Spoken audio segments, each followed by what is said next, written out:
Keyin yana bitta men yoqtirgan narsa bu siviritka.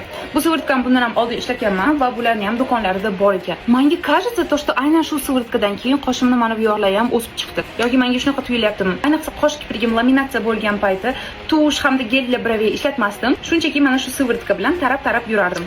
Keyingi men yoqtirgan narsa hozir yonimda yo'q. Bu singlim uchun olganmiz. Clio'dan shunaqa kushon. Rangi unga sal ochlik qildi, lekin juda yaxshi перекрывать qilib berar ekan. Hattoki ichida zapaskasi ham bor ekan. Xullas, narxiga juda stoik narsa. Yana bitta ko'rsatmoqchi bo'lgan narsam, men har oy alohida shampun, gelda dusha olardim. Естественно, anchagina pul sarflardim.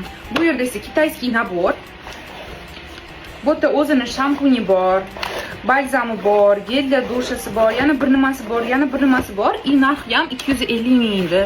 Sog'aga ham ishlatishga ham zo'r narsa deb o'ylayman. Bundan biz 2 korobka olganmiz. To'g'risi, hali olgan narsalarim bundan ham ko'p edi. Lekin men sizlarga shu vaqtgacha ishlatib ulgurgan narsalarimni ko'rsatdim. Umid qilamanki, bu rubrika sizlarga foydali bo'ldi.